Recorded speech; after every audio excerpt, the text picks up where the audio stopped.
నమస్తే, welcome to Suman TV. Asia ఖండంలోనే అతిపెద్ద గిరిజన జాతర అయిన సమ్మక్క సారళమ్మ జాతర అట్టహాసంగా ప్రారంభమైంది. జననీ estates farmlands Chandan valley square yard 2299 రూపాయలు మాత్రమే. ఎంతో ఘనంగా జరిగేటువంటి ఈ జాతర 2 సంవత్సరాలకు ఒకసారి జరుగుతుంది. అయితే ప్రత్యేకించి 1.5 కోటి మంది భక్తజనం అమ్మవార్లను ఈ జాతర సందర్భంగా దర్శించుకుంటారు. ముఖ్య దేవతలు సమ్మక్క సారళమ్మ. ఈ జాతర జరిగేటువంటి రోజులు ఏవైతే ఉన్నాయో, ముఖ్యంగా 3 రోజులు, మాఘ పౌర్ణమికి వచ్చేటువంటి ఆ 3 రోజులు అత్యంత ఘనంగా జరుగుతాయి. ఎందుకంటే అమ్మవార్లు ఆ రోజున గద్దెల మీద భక్తులకు దర్శనమిస్తారు.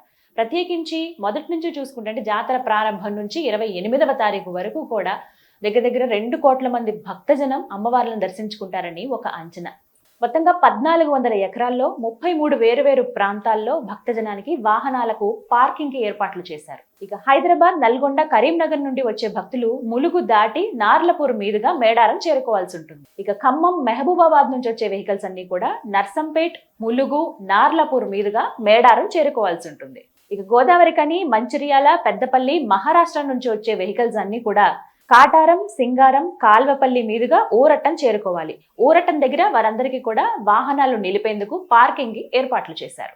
ఎంతో మంది వివిఐపీలు, విఐపీలు అమ్మవార్లను దర్శించుకునేందుకు ఈ జాతర సమయంలో వస్తూ ఉంటారు. అయితే వారి వెహికల్స్ ప్రత్యేకించి తాడ్వాయి నుంచి మేడారంకి వెళ్లే విధంగా ఏర్పాట్లు చేశారు. అక్కడే వారికి వెహికల్స్ నిలుపుకునేందుకు కూడా పార్కింగ్ సదుపాయం కూడా కల్పిస్తూ ఉన్నారు. ఇక ఎంతో మంది సాధారణ భక్తజనం అమ్మవార్లను దర్శించుకోవడానికి వస్తూ ఉంటారు. ప్రత్యేకించి ఆ రోజున అంటే 3 రోజులు ఏవైతే ఉంటాయో అమ్మవార్లు గద్దెల దగ్గరికి వచ్చేవి, గద్దెల దగ్గర దర్శనమిచ్చే ఆ 3 రోజులు అత్యంత కీలకమైనవి ఈ జాతర సమయంలో. ఆ 3 రోజుల్లో వాళ్ళు ఎంతో దూరం నుంచి నడవాల్సిన అవసరం లేకుండా గద్దెలు ఏవైతే ఉన్నాయంటే మేడారం ఆ ప్రాంతానికి దగ్గరలోనే ఆర్టీసీ బస్ స్టాండ్లు కావచ్చు, అవి నిలపడానికి స్థలాలు కావచ్చు ఏర్పాట్లు చేశారు. వచ్చిన భక్తులందరూ కూడా అక్కడి నుంచి కొద్ది సమయంలోనే, కొద్ది దూరంలోనే అమ్మవారిని దర్శించుకునే వీలుగా అక్కడ ఏర్పాట్లన్నీ కూడా జరుగుతున్నాయి. దాదాపుగా 5,000 మంది పోలీసులతో ఈ సమ్మక్క సారళమ్మ జాతరలో కట్టుదిట్టమైన భద్రతా ఏర్పాట్లు చేశారు. ఎంతో మంది భక్తజనం వచ్చేటువంటి ఈ జాతరకు అన్ని సౌకర్యాలు ఏర్పాటు చేశారనే చెప్పుకోవాలి ప్రభుత్వం తరపు నుంచి. ముఖ్యంగా మంచినీటి సౌకర్యం కానీ, టాయిలెట్స్ కానీ, ఎమర్జెన్సీలో అవసరమయ్యేటువంటి వాహనాలు అంటే ప్రత్యేకించి 10 అంబులెన్స్ల వరకు అక్కడ ఆ జాతర జరిగేటువంటి ప్రాంతంలో ప్రభుత్వం ఏర్పాటు చేసింది. ఇక ఫిబ్రవరి 23వ తారీఖున తెలంగాణ రాష్ట్ర ముఖ్యమంత్రి రేవంత్ రెడ్డి వనదేవతలను దర్శించుకోబోతున్నారు. కేవలం ఆర్టీసీ బస్సులే కాకుండా హెలికాప్టర్ సర్వీస్ ను కూడా ఈ జాతరలో అందిస్తున్నారు. ప్రత్యేకించి దీనికోసం 3 హెలీప్యాడ్లను కూడా మేడారం ప్రాంతంలో సిద్ధం చేశారు.